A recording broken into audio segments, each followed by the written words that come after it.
আজকে আমরা যখন বলবো বিএনপির দেশ গড়ার পরিকল্পনা শিরোনামে ৭ দিনের কর্মসূচির দ্বিতীয় দিনে সোমবার সকালে রাজধানীর খামারবাড়িতে কৃষিবিদ ইনস্টিটিউটে আলোচনা সভায় যোগ দেন দলের স্থায়ী কমিটির সদস্য সালাউদ্দিন আহমেদ। এতে অংশ নেন রাজধানীর বিভিন্ন শিক্ষা প্রতিষ্ঠানের ছাত্রদলের নেতাকর্মীরা। অনুষ্ঠানে ছাত্রদলের সভাপতি বলেন, তরুণদের ধারণ করে বিএনপির আদর্শে জ্ঞান ভিত্তিক দল গড়াতে হবে।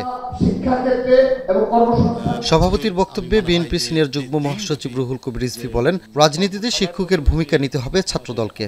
যে কোনো একজন প্রশিক্ষিত কর্মী, রাজনৈতিক দলের প্রশিক্ষিত কর্মী হচ্ছে জনগণের শিক্ষক। সেই শিক্ষকতার কাজ আপনারা করবেন সামনের নির্বাচনে। বক্তব্যে সালাউদ্দিন আহমেদ বলেন, বহু রক্তের বিনিময়ে গণতন্ত্র পুনঃপ্রতিষ্ঠার সংগ্রামের পথ খুঁজে পেয়েছে। তাই ভোট দিতে যারা বাধা দেবে জনগণ তাদের প্রত্যাখ্যান করবে। বিএনপি ধর্মের নামে ট্যাবলেট বিক্রি করে না বলেও মন্তব্য করেন তিনি। যেই দলের কোনো নীতি আদর্শ নেই, কোনো পরিকল্পনা নাই,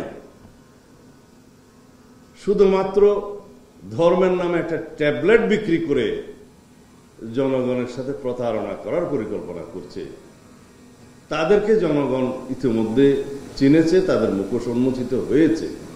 নেতাকর্মীদের উদ্দেশ্যে সালাউদ্দিন আহমেদ আরও বলেন, সবার আগে বাংলাদেশ, তাই এমন কিছু লেখা বা বলা যাবে না যাতে দেশের স্বার্থ ক্ষুণ্ণ হয়।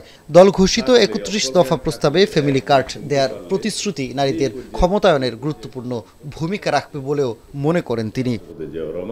2 বছরের মধ্যে সানিম মৃধা, এখন ঢাকা।